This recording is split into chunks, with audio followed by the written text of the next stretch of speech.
good, Daily Dreamers? Mathers here with a showdown battle about to get underway.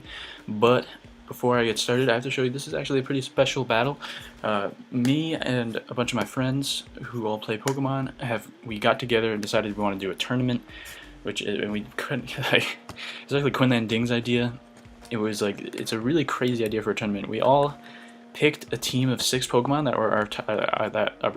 we picked our 6 favorite Pokemon and submitted them into just a big shuffle, and then there was 6 people in the tournament, I believe, and between the 6 of us, all those Pokemon got randomly distributed. So basically, it's like a randomized favorites tournament.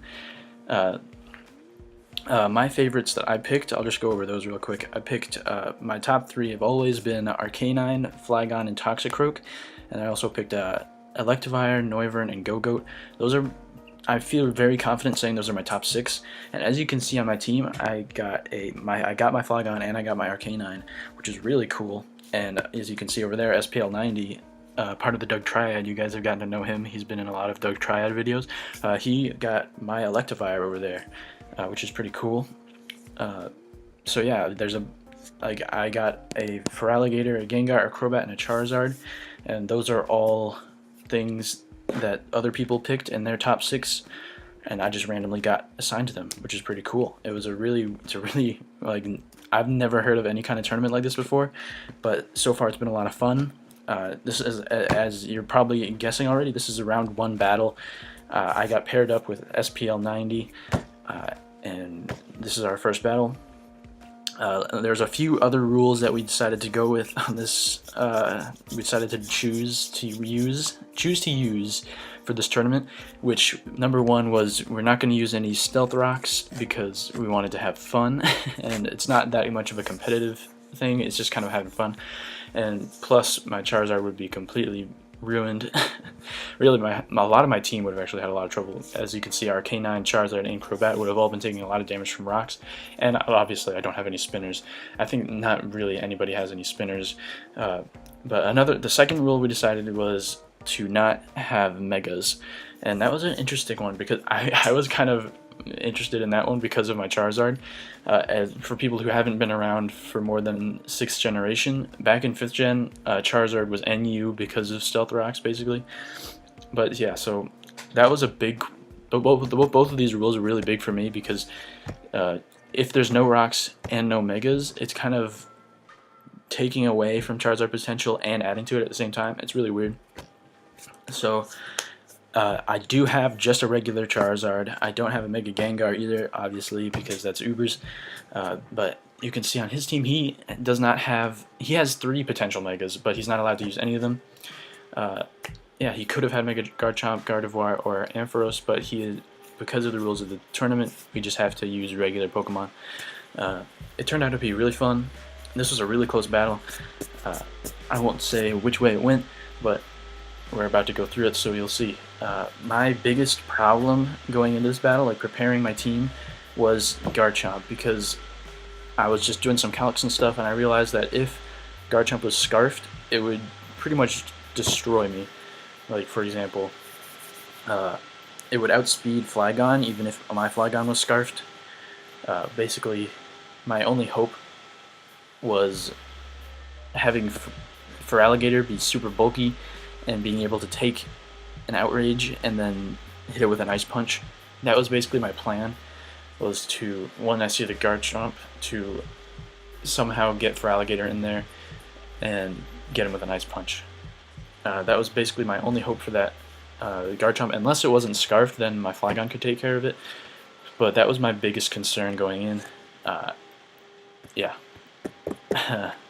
So that's what I'm thinking as this round is starting. And I don't know what he was thinking because I'm not him. But why don't we just get started, I guess. All right, click play.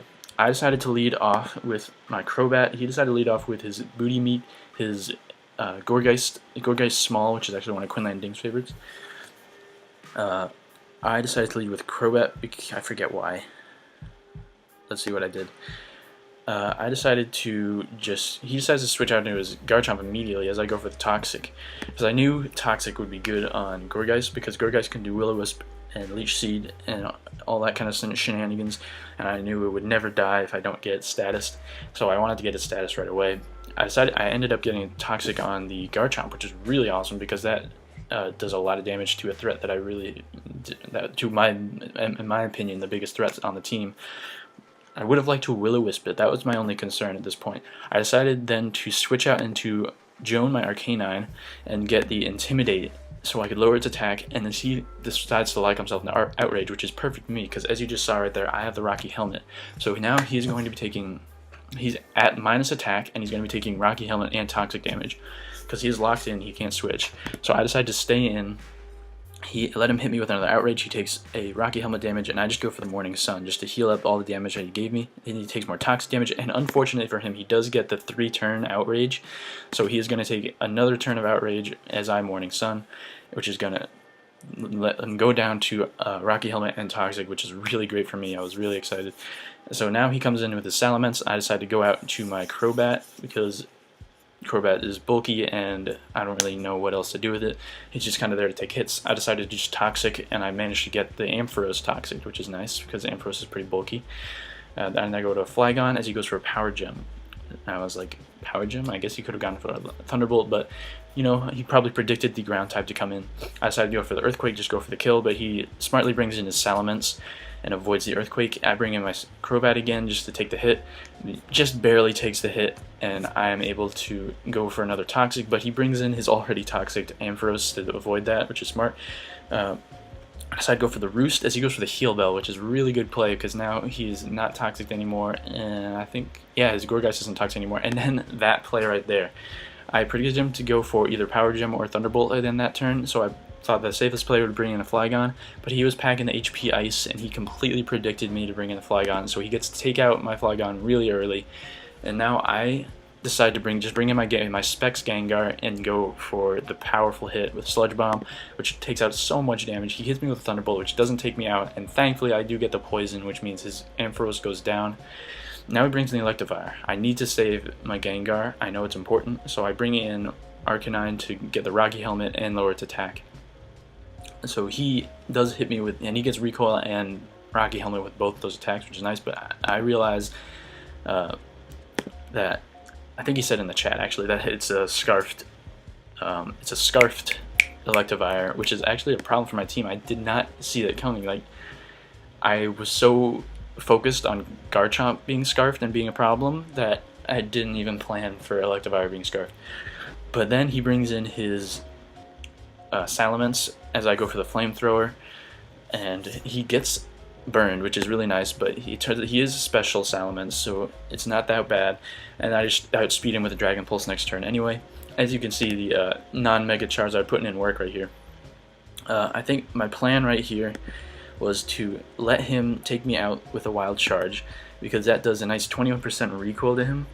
My goal here was basically to sacrifice Pokemon to this Scarfed Electivire, hoping that it would take itself out with recoil, and then I could finish off the game with Gengar, take out his Gardevoir and his Gourgeist. That was my plan right here. So I let my Charizard go down, doing a lot of recoil to him.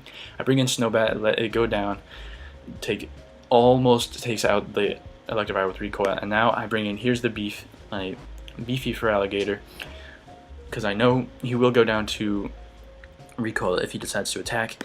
So he realizes that too and decides to switch out. I decided to go for the Dragon Dance, and then I set up the sub.